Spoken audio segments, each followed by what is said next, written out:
Hello, Timoteo.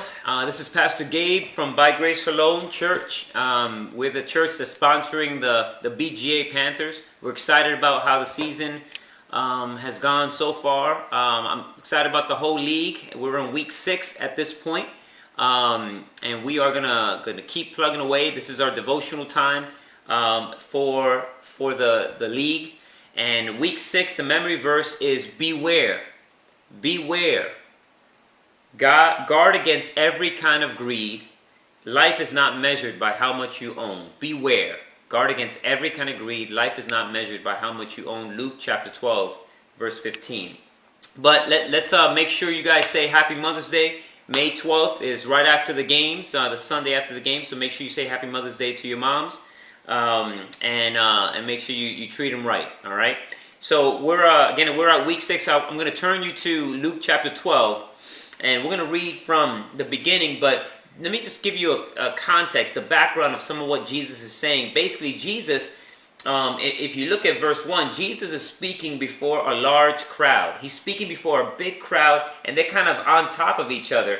And it just says this, meanwhile, when a crowd, Luke chapter 12, verse 1, when a crowd of many thousands had gathered so that they were trampling on one another, Jesus began to speak first to his disciples. And so that what this shows us is that he, even though there was a large crowd there and there was a lot of people there, they're trampling on each other, Jesus wanted to speak directly to his disciples. He wanted to speak to those who were following him, those who were going to believe, were saying, I believe in you, Jesus. I believe in what you're saying. I'm all in. Just tell me what to do. And so he's making sure that they understand what it means to really believe in him. And so he pinpoints them, or he highlights them and says the following. And he goes on and he talks about being on your guard against the Pharisees. And he talks about just a lot of stuff that they need, a lot of encouragements and warnings that they need to have in order to live as disciples, live as kingdom people. And one of the things he says is, again, beware, guard against every kind of greed. Life is not measured by how much you own.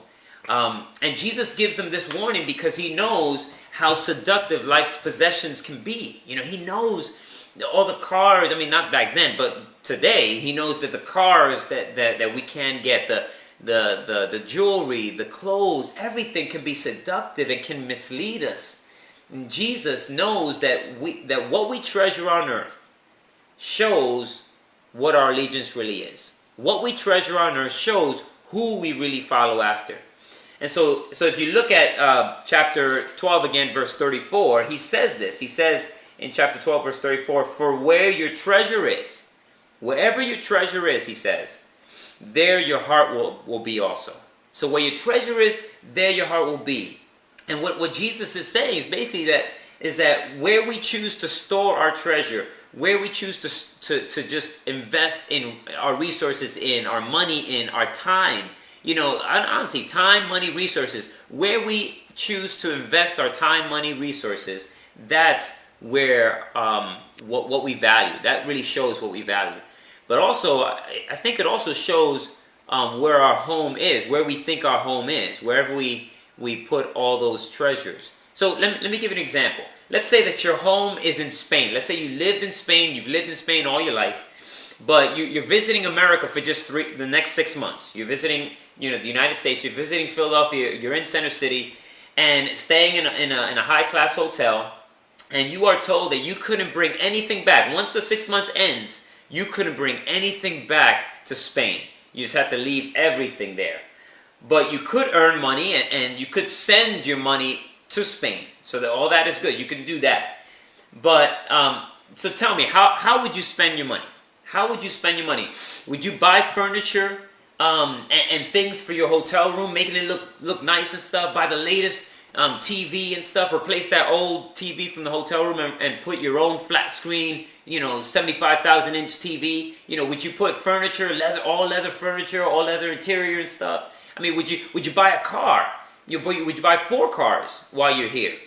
Would you do all that while you're living in America, knowing that you only had 6 months? Of course you wouldn't. That'd be ridiculous, knowing that you only had 6 months to be here, and then really you couldn't take it back. And yet, that's what we do. We accumulate wealth here on earth. and think that this is our permanent home. It's ridiculous to think about it, you know, but it's not ridiculous if you believe that you live this life and that's it. If you believe that all you have to do is live this life and that's it, there's no afterlife, there's no, life with God afterwards, or life apart from God, it's just nothing afterwards. If you believe that this life is all that there is to it, then it doesn't sound that ridiculous, right? To just set your hotel room up. But the fact is, the reality is, the newsflash is that this life ain't it. This life is not it. And so we were created for eternity. We were created for eternity. We were created to spend eternity. But the real question is where? Where are you going to spend eternity? Let's look back at verse 13. So we're still on Luke chapter 12, verse 13 to 21. And let me read to you how Jesus, again, warns us. And he says, someone in the crowd, again, he's speaking to his disciples, but someone in the crowd says this, "Teacher, tell my brother to divide the inheritance with me." Tell my brother, our father has died and we have all this money left. Tell my brother to divide it with me. Jesus replied, "Man, who appointed me a judge or an arbiter between you?"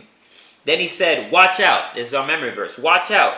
Be on your guard against all kinds of greed. A man's life does not consist of the abundance of his possessions." That's a different way of saying what we said before, which again is beware. Guard against every kind of greed. Life is not measured by how much you own, but they're pretty much the same thing.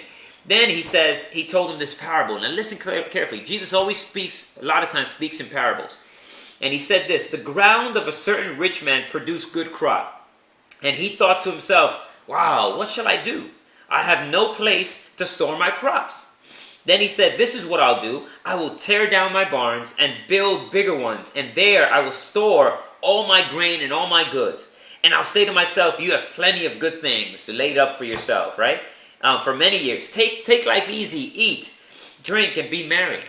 But God said to him, "You fool, you fool. This very night your life will be demanded from you. Then who will get what you have prepared for yourself? This is how it will be with anyone who stores up things for himself, but is not rich toward God." And so it's important. Look at that. Jesus is saying, "You fool. If you're a fool, you're ridiculous if you're storing up all that you can just for this short life, just for this hotel room 6-month stay of life, right? It's ridiculous. Don't spend your entire life living for nothing. Don't spend your entire life, whether you live to 80 or you live to 22, and God forbid that, but nothing is promised. So don't spend whatever life you have on your own pleasures. You were made for more than that. You were made to worship God. And you were made to find your joy in Him. And we were all made to find our joy in Him until sin entered our life. So Jesus gives us a second chance at that. What Jesus did on the cross, we just had Easter Sunday, Resurrection Sunday, and He gives us new life. His death, burial, resurrection gives us new life in Him. The Bible tells us that if we confess with our mouths that Jesus is Lord and believe in our heart that God raised Him from the dead, we will be saved. Don't make the same mistake that the rich man here in the parable that Jesus shared, that he made. He thought he had life until whenever. I mean, he thought he had all the time in the world. And he thought life was all about getting stuff and more stuff and building bigger buildings to hold more of his stuff. But soon he found out that life was not about that at all. Life is about reconnecting with God through His Son Jesus Christ and living for Him. That is true joy. That's true joy. Hey guys, I hope you take this to heart. No, life is not promised to you. Just like He said to this man, "You fool, don't you know I'm basically calling you to judgment." And everyone is eternal. Every one of us is going to live for eternity. Now, whether you live eternally with God or live apart from God in hell, that's the decision we got to make. And it's all based on what have you done with Jesus? What have you done with Jesus Christ and what He's done for you? Have you embraced Him as your Lord and Savior? Have you confessed with your mouth Jesus is Lord and believed in your heart that God raised Him from the dead? Guys, God bless you. I'll be praying for you. Make sure you guys don't get hurt too bad on the field at all. We love you guys. God bless you. Take care.